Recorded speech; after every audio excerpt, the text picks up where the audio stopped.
Okay, mga kabunyog, mga kababayan, saan man pong panig kayo ng mundo, nasa Pilipinas man po kayo o nasa labas ng bansa, anong oras man po sa inyo dyan ngayon, umaga man po, tanghali, hapon, gabi. Pinapanood man po ninyo ito ng live man po o replay. Mga kabunyog, mga kababayan, ang ating pong pagbati ng magandang araw, Pilipinas at mundo. Okay, mga kabunyog, pag-usapan nga natin itong si Mig Subiri. Itong si Mig Subiri, ayaw sumama kay Chis Escudero. Okay sana yon. Okay sana. Sabi niya, itong si Chis Escudero, ayaw namin dyan, diktador yan. Mayroon daw silang grupo, tinatawag nilang Veterans Block. Sila raw yan, si Tito Soto, si Ping Lacson, si Loren Legarda. Sabi ni Mig Subiri, kahit daw anong mangyari, hindi sila sasama diyan sa grupo ni Chis Escudero. Kasi nadidiktaduran daw sila kay Chis Escudero. At saka nasisira daw ang imahe ng Senado. Yung integridad daw ng Senado, nasisira daw dahil sa mga kagagawa ni Chis Escudero. Kaya sabi ni Mig Subiri, sinusuportahan niya si Tito Soto. At least daw kay Tito Soto, kung ito ang Senate President, mababalik ang integridad, ang respeto sa Senado. Tama naman yung sinasabi ni Mig Subiri. Sa punto na yon, tama si Mig Subiri. Nakakasuka na itong si Chis Escudero. Sang-ayon tayo dyan sa mga obserbasyon na yan ni Mig Subiri. Kaya lang, mga kabunyog, marami ring sinasabi si Mig Subiri na magulo rin. Kumbaga, itong si Mig Subiri, sabi niya, alam nyo, sabi niya, may mga drama pa ito si Mig Subiri.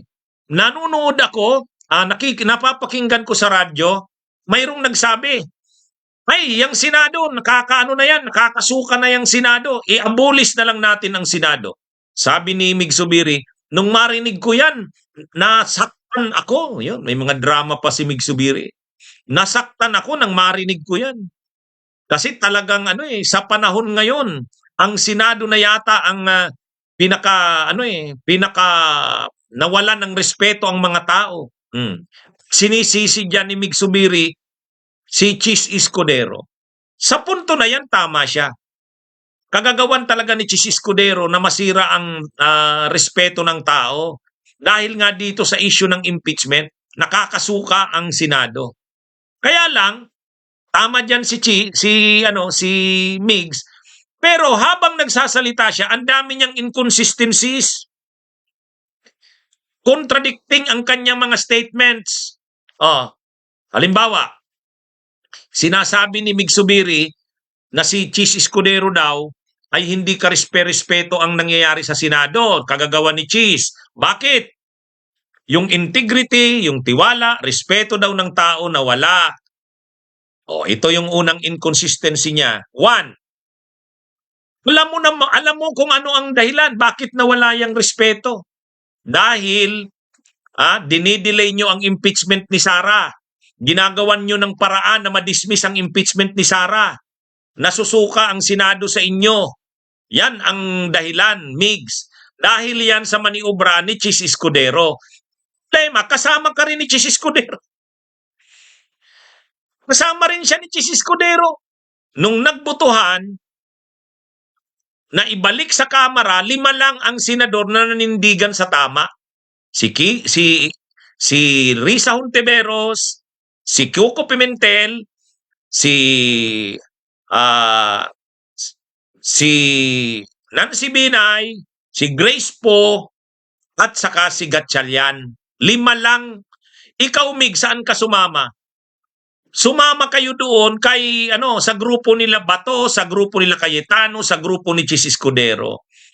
Kung sana nanindigan ka sa tama, ayaw mong sabi mo nasisira na ang Senado, ay di dapat sumama ka kila Risa.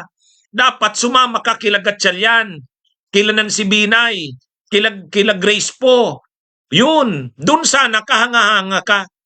Ang problema sa iyo, Migs, nasira nga ang imahe ng Senado, nasusuka na ang mga tao sa Senado dahil sa ginagawa niyong garapal na pagpatay ng impeachment ni Sara.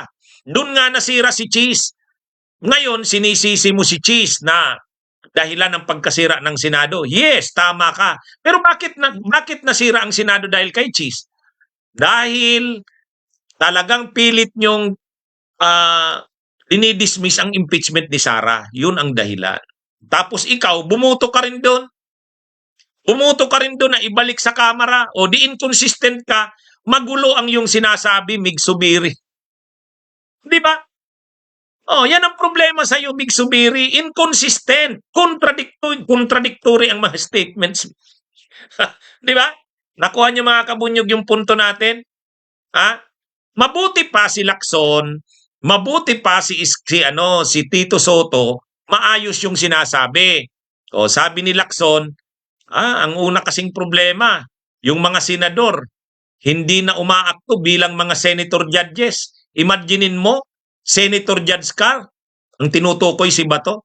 Ikaw pa mismo yung nag-i-sponsor ng motion para i-dismiss ang impeachment ni Sara.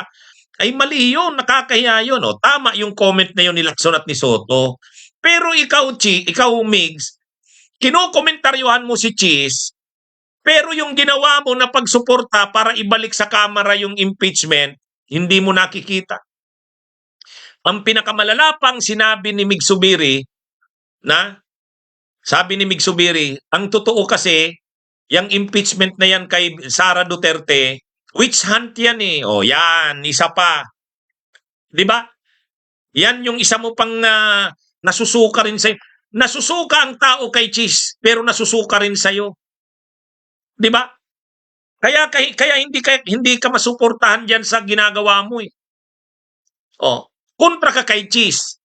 Oh, pero pabor ka rin na ang stand mo pagdating sa impeachment, makasara ka din. O di ba? Anong sabi ni Mig Subiri?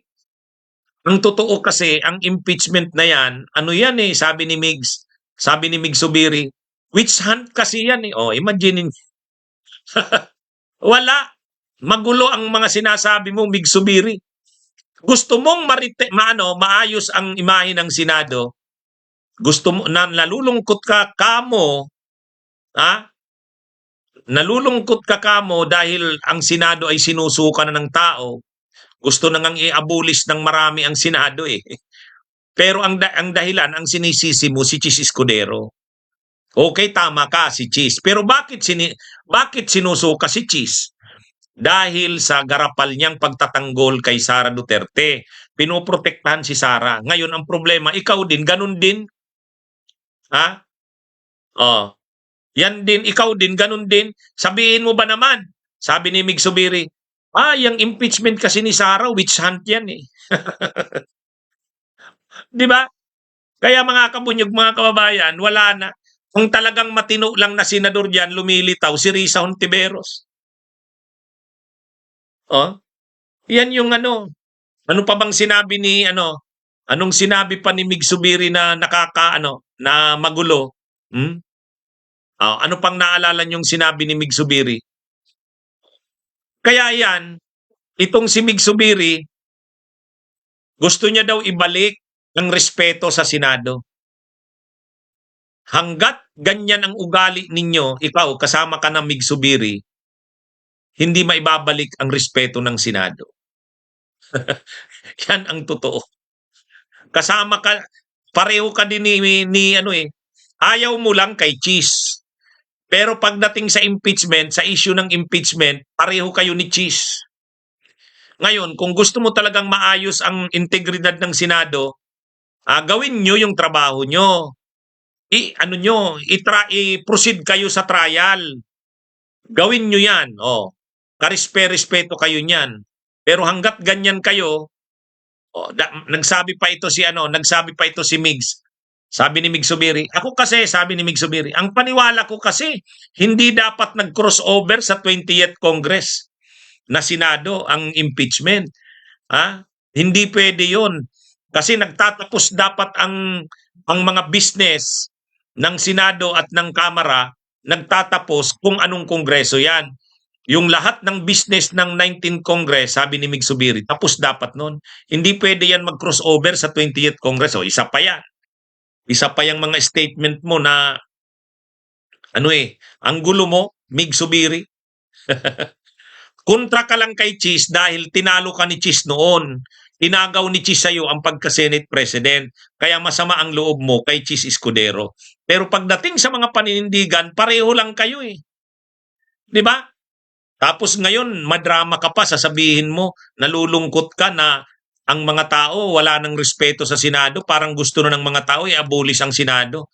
Masakit daw sa loob niya yun. Kailangan daw maibalik ang respeto sa Senado. Hindi maibabalik ang respeto sa Senado hanggat ang ginagawa nyo, dinidelay nyo ang impeachment ni Sara. Pinagtatakpan nyo ito at hanggang sa posible pa sa bandang huli, i-dismiss nyo ito. Pagka ganyan ang ginawa nyo, wala, sirang-sira kayo. Kaya ano yan, Mig Subiri, okay na sana kinukomentaryohan mo si Cheese. Pero pagdating sa issue ng impeachment kay Sara, pareho lang kayo ni Cheese. Magkasama lang kayo. Wala rin. Wala rin. Okay. O sige mga kabunyog, mga kababayan, magandang araw sa inyong lahat. Mabuhay po tayo. Bunyog, bunyog, halikan na kasama ka. Bunyog, kapag buklod ay may pag-asa. Luzon, Visayas, Mindanao, isa ang pananaw. Sa bagong Pilipinas ang bunyog isisigaw. Bunyog, bunyog, bunyog.